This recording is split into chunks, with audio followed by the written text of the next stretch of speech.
जय श्री ओम नमः सिद्धेभ्यः। श्रुत पंचमी का महापर्व मंगलाचरण करते हैं। नमो अर्हन्ताणं नमो सिद्धाणं नमो आयर्याणं नमो वज्रायाणं नमो लोये सवसाहूणम्।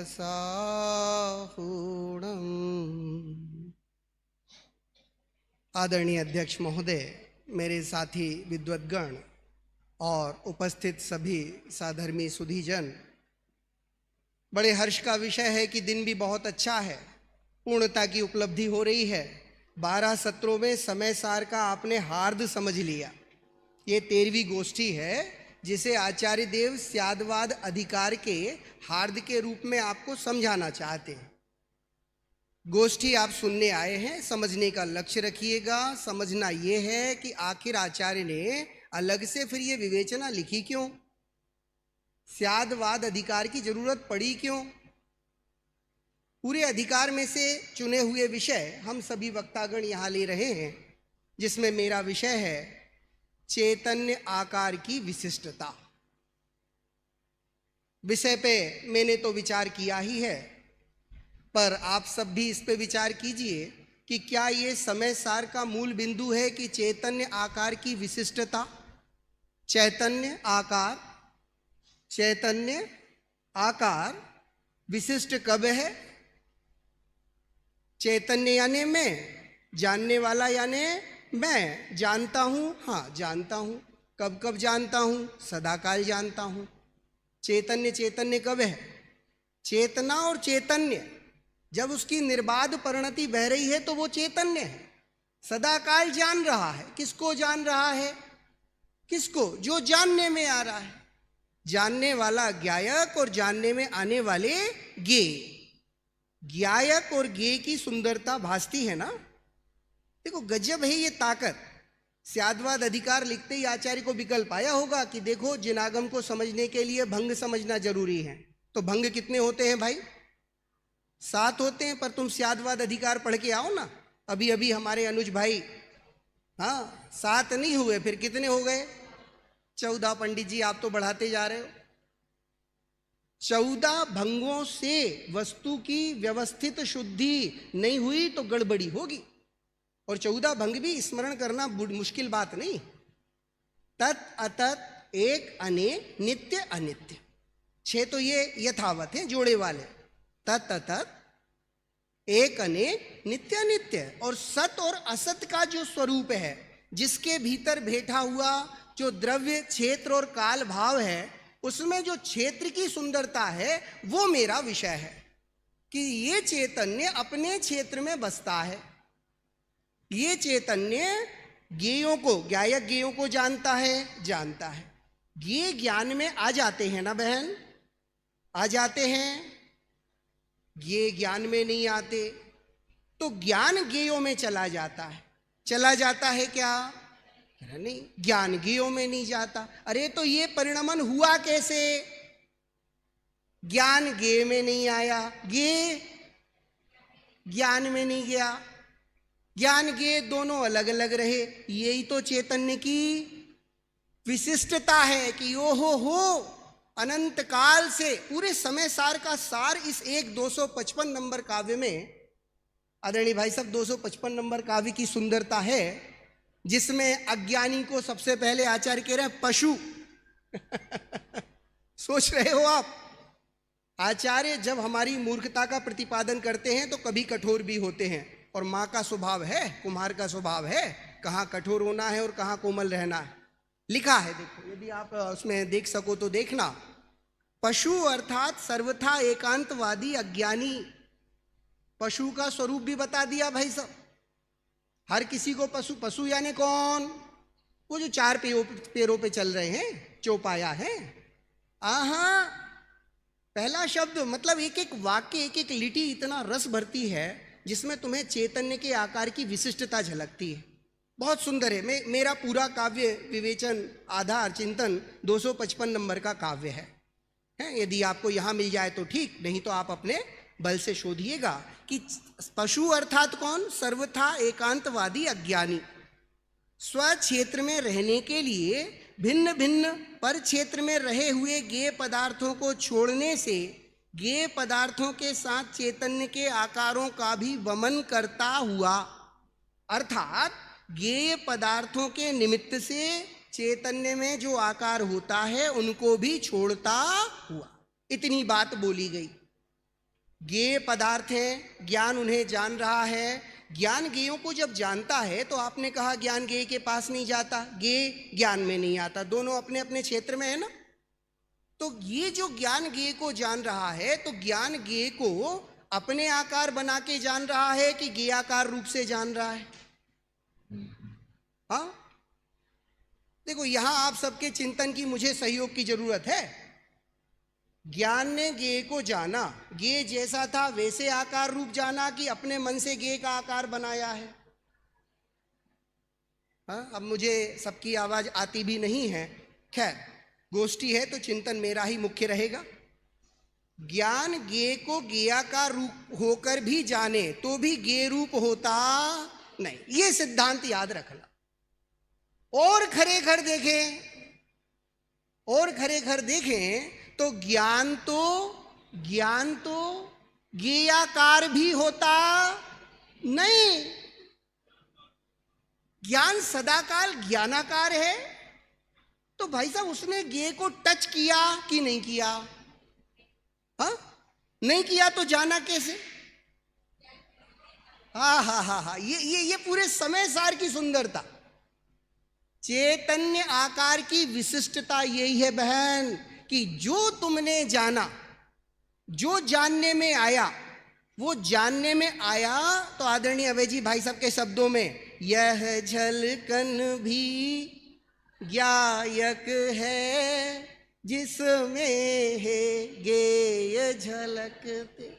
ज्ञेय ज्ञान में नहीं आता, तो जब ज्ञेय ही ज्ञान में नहीं आता, अब देखो जानने में आने वाला ज्ञेय हो सकता है अशुद्ध हो। ज्ञेय की व्यवस्था वास्तव में देखा जाए तो शुद्ध अशुद्ध बोलो, कोई चीज शुद्ध अशुद्ध भी होती है क्या? देखो कहां कहां भ्रांतियां, ये स्यादवाद अधिकार इन सब की, स्यादवाद की शुद्धि नहीं करनी, स्यादवाद से शुद्धि करनी। आई बात समझ में? स्यादवाद जो हमारी मूर्खताओं का परिचायक हमको बता रहा है कि देखो आप ऐसी मूर्खता धरते थे, ये अच्छा और बुरा दो तरह के होते हैं ना, होते हैं क्या? पर हमने माना, और बुरा ज्ञेय ज्ञान में आया तो हमारा ज्ञान भी बुरा हो गया। यदि हमने ऐसा माना, पहली बात तो मूर्खता की यही है कि ज्ञेय ज्ञान में आता। अब जब ज्ञेय ज्ञान में आता ही नहीं तो ज्ञान ज्ञेय की व्यवस्था से शुद्ध अशुद्ध होता कैसे होगा? ये चैतन्य तो सदाकाल चैतन्य ही रहता है ना प्रभु। तो चैतन्य ज्ञेय को जानने पर भी चैतन्य आकार को त्यागता नहीं है। अरे वो तो सदाकाल चैतन्य आकार रूप ही है। ये सुंदरता का भाव पूरे समय सार में आपको यदवा तदवा पल पल पे पकड़ना है। पूरा समय सार 9 अधिकारों में वर्णित, कितने अधिकार समय सार के? हाँ 9 है। मैंने बोल दिया तो आपने बोला। पूर्व रंग को कहां छोड़ दोगे? परिशिष्ट को कहां छोड़ दोगे? 9 2 11 समय सार किस बात की ख्याति कराता है? 9 2 11 पूर्व रंग परिशिष्ट भी जोड़ो तो 9 2 11। और इस समय सार की सुंदरता यहीं बैठी है। तुम समय सार के इस स्वरूप को समझ के मिथ्यात्व को 9 2 11 कर दो। ये उल्टी मान्यता जो चल रही है, मैं पूरा काव्यकृत देखो सौंदर्य है। स्यादवादी का क्या है? अज्ञानी का स्वरूप समझ में आया, उसने ज्ञेय को भी अशुद्ध जाना, पहली मूर्खता। ज्ञेय ज्ञान में आ गया है, दूसरी मूर्खता। मेरे ज्ञान में ज्ञेय नहीं आया इसलिए मैं उसके क्षेत्र को छोड़ता हूं, साथ ही साथ उस ज्ञान को भी जो उसे जान रहा है छोड़ता हूं। हो गया ना बंटा ढार? क्योंकि एक तो करेला ऊपर से नीम चढ़ा। मूर्ख पहली चीज ज्ञान को छोड़ता हूं ये भावना ही, ओ भाई तेरे अस्तित्व का नाश करेगी। और ज्ञान ज्ञेय में जाता है ये मान्यता ही। सबसे बड़ी मूर्खता है। तो कितना सौंदर्यपूर्ण कलश है। कुछ अज्ञानी तो इतना सुंदर लिखा है, अपने से भिन्न क्षेत्र में रहे हुए ज्ञेयों को जानने वाले ज्ञान को। मेरा क्षेत्र मेरे में है, ज्ञेय का क्षेत्र ज्ञेय में है, मैं ज्ञेयों को जानता हूं, ज्ञेय का क्षेत्र मेरे से भिन्न है ना। ज्ञान ज्ञेयों को जान सकता है ना, ज्ञान ज्ञेयों को जान सकता है ना। अब देखो लेवल अपने अपने, कितना आपको करना है, नमक कितना डालना है, वैसी वाली बात है बहन। ज्ञान ज्ञेयों को जानता है कि नहीं जानता है, कि ज्ञान ज्ञान को ही जानता है? बोलो बोलो। तो लेवल थोड़ा सा कम करना। ज्ञान ज्ञेयों को जानता है, और गहरे में जाओ तो ज्ञान ज्ञेयों को नहीं। अब वहां तक आने के लिए थोड़ा सा मैं आपको लेवल ऊपर करने की बात कर रहा हूं, क्योंकि ये 255 है, आगे भी बहुत सुंदर काव्य हैं। ज्ञान को परक्षेत्र रूप ही मानकर स्व क्षेत्र के अस्तित्व से इनकार कर देते हैं, और ऐसा करके परक्षेत्र में रहने वाले ज्ञेयों के वमन के साथ साथ उन्हें जानने वाले ज्ञान का भी वमन कर देते हैं। वमन समझे ना? हाँ, तुम्हारा ज्ञान ज्ञेयों को जाने, इसमें तुम्हें कोई संकोच नहीं होना चाहिए। ज्ञेयों को जानना ज्ञान का स्वभाव है। दर्पण का दृष्टांत यथोचित है, और दर्पण ज्ञेयों को नहीं जाने, दर्पण ज्ञेयों को नहीं झलकाए, तो उसे दर्पण की ख्याति भी नहीं संभव है। चैतन्य के आकार की विशिष्टता क्या है, ये बात आपको पल पल पे समझाने के लिए ये काव्य की सुंदरता है।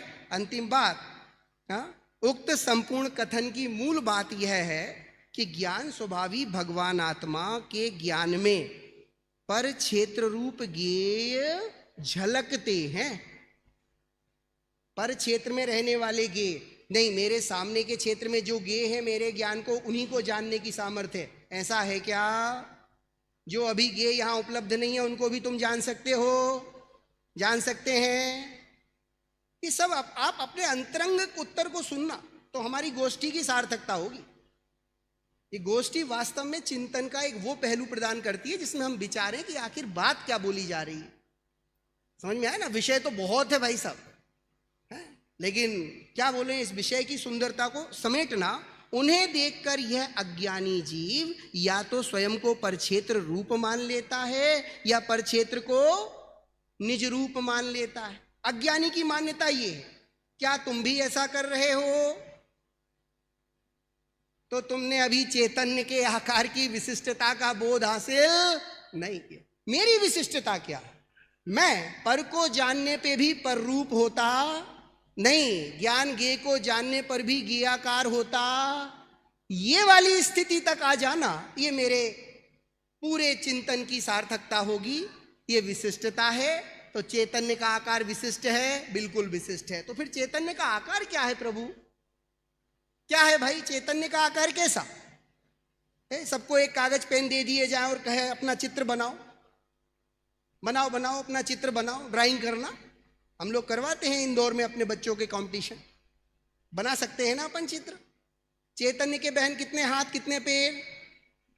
तो फिर चैतन्य का आकार क्या? हा, ये प्रकाश है ना, प्रकाश टेबल पे पड़ा, टेबल आकार हो गया। टेबल आकार हो गया है कि प्रकाश अभी भी प्रकाशाकार है? सुनना इस सारी व्यवस्था का। तो चैतन्य का आकार क्या?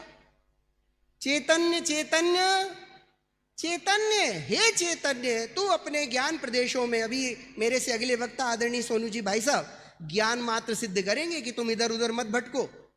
तुम्हारी बाउंड्री बाल क्या है? ज्ञान। जो ज्ञान का आकार वो मेरा आकार, और मैं अपने ज्ञान स्वरूप को कभी छोड़ता नहीं हूं। ऐसी सुंदर विशिष्टता का भाव इस गोष्ठी के माध्यम से आपके सामने प्रकट करने का मुझे अवसर मिला। तो आप सभी इस भाव का गहरा वेदन करें। यही मेरी सबके लिए मंगल शुभकामना।